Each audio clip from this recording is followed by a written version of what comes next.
The television news leader for South Georgia and North Florida, this is Channel 6, WCTV. President Reagan takes a stand in defense of American farmers, and a hostage suspect is arrested in South Georgia. Hello, I'm John Joyce. Pam Forrester's off tonight. Stay tuned. First News is next.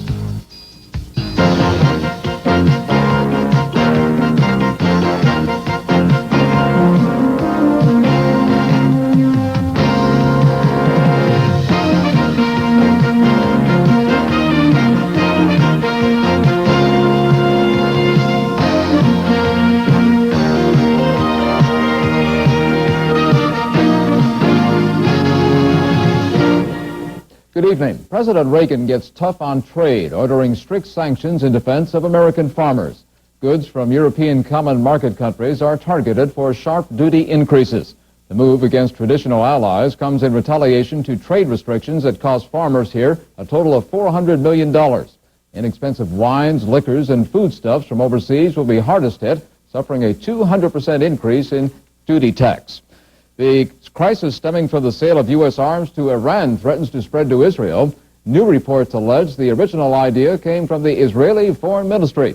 Israeli officials deny the charges. The press has applied constant pressure since the story broke. Too much pressure, according to one of the leaders of the mass communications industry.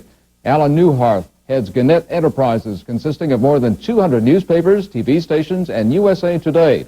Speaking in Tallahassee today, he says some news organizations have gone too far.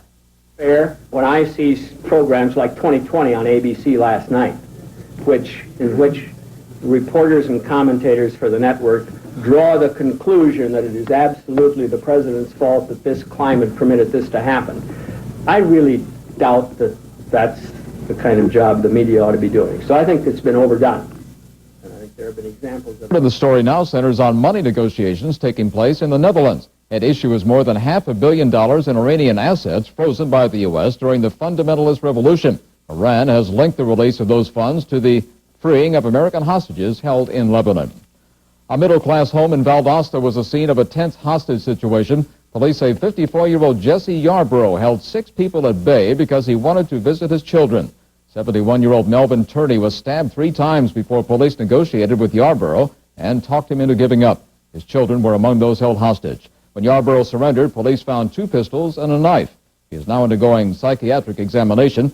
Turney is listed in fair condition. South Florida police search for clues in the tragic death of a young mother.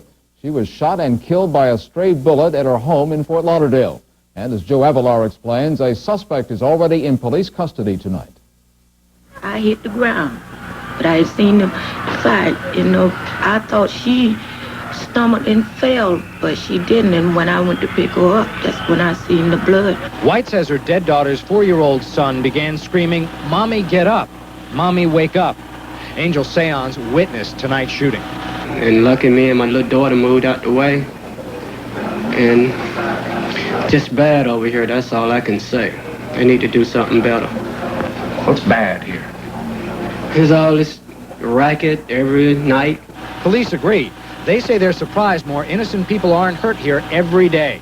Although it may not be in this case, the overall problem here, police and residents agree, is crack. Police have some leads in tonight's shooting. I think he should be sent to electric chair because he took 2 lives. 2 lives. Not just 1, 2 lives. Joe Avalar for CBS News. Police patrols are beefed up in the Howard Beach district of New York City. Officials fear more racial violence following a judge's decision yesterday to dismiss murder charges against 3 white youths. The trio was suspected of assaulting 3 black men this month as they passed through the mostly white neighborhood. One of the black men died. A discrimination lawsuit is filed against a South Georgia hospital. A former nurse at Bainbridge Memorial Hospital says that she was fired because of her Filipino nationality. Viola Adams is now suing the hospital for $2.5 million, claiming her civil rights were violated. Bainbridge Memorial spokesman declined to comment on that lawsuit. The Defense Department is looking for an extra $2 billion. Defense Secretary Casper Weinberger says that much and more will be needed to make President Reagan's Star Wars system fly. Shuttle program lifts quite heavy loads.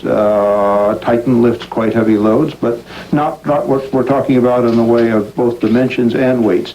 And so this is the beginning. of some additional research work necessary to give us that capability, but it isn't to buy the capability now. It's to do the work leading towards it. It looks as though he'll have a tough time getting the spending measure through Congress. Georgia Senator Sam Nunn, head of the Senate Armed Services Committee, says that he'll only okay the increase if the Pentagon trims back in other areas. Getting the Star Wars payload into orbit is a far-off problem for NASA now. The Soviets are threatening to take a clear lead in the space race. The Challenger disasters set the entire program behind schedule, and now it's a matter of catching up as quickly as possible. The U.S. manned space program is at least a decade behind the Soviets. The Soviets are planning a January launch to their orbiting space station Mir, which translates to peace in English. The Soviets have kept men in their space station for 15 years. Their plan for 1987 is to rotate crews on and off at 3-month intervals. The U.S. space station is still on the drawing boards. It won't be ready till 1994 at the earliest. Western Europe, Japan, and Canada are all building parts of the station. But a Pentagon announcement that it may want to use the station for Star Wars research could cause foreign withdrawal, delaying the station even more. The chairman of President Reagan's Commission on Space says the U.S. must retake the lead from the Soviets. America's ability to generate advanced science and technology and have a lead on the rest of the world is absolutely essential to the future of this country. The Soviet shuttle looks almost exactly like its U.S. counterpart. The Pentagon has seen it mounted for test atop a military plane, and there are recent reports the Soviet shuttle is being tested on its launch pad. U.S. intelligence officials say they expect the first unmanned Soviet shuttle launch in 1987 and the first manned launch the following year, about the time the U.S. shuttle returns to flight. The advantage that they'll have is that they have a place to take the shuttle to, namely their space stations. So they'll be able to couple both a reusable manned carrier to Earth orbit with a long-duration capability on orbit with their space stations. There's agreement the U.S. is behind because it changed its policy numerous times in the 1970s and actually stopped manned spaceflight for 6 years. Experts say the U.S.-Soviet agreement to renew space cooperation, announced at the Iceland summit, shows both sides believe joint efforts are important. But these same experts warn that no matter what happens, the U.S. will stay behind the Soviets, probably until the turn of the century. Still ahead on First News, Mark's forecast. He says 1987 will come in a bit on the gray side. Details when we come back.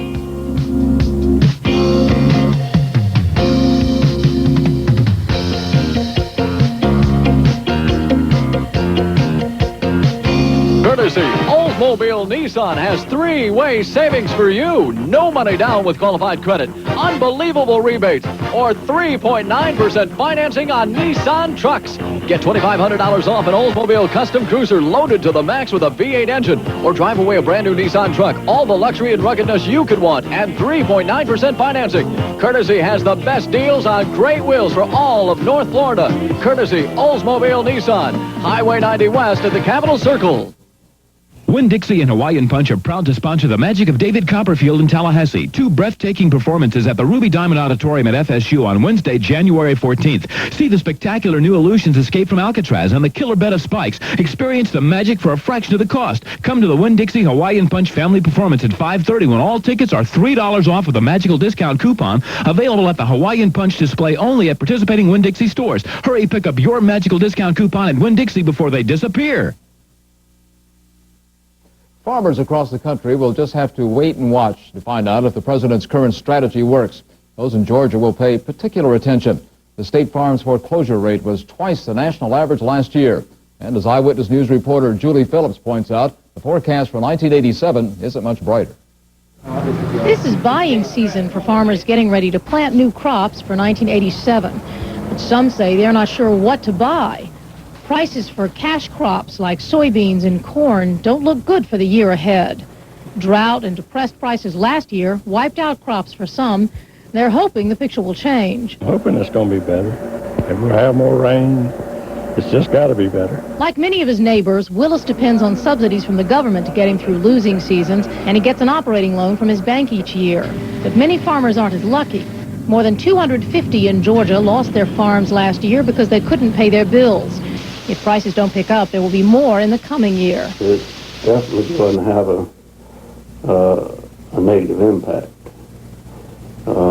To what extent at this point in time, it's hard to tell. With the advent of Chapter 12, a new bankruptcy law, some farmers may be able to hang on longer, and officials hope lower supplies will stabilize prices, but they fear the worst is far from over. There are quite a few farmers who are hanging on by a thread, and if it doesn't stabilize, they could still lose their farms or go bankrupt or whatever, but I don't think that it's just anything that's you can say is going to happen. The possibility certainly exists. High hopes for good weather are clouded by the fear that a mild December means a hard one.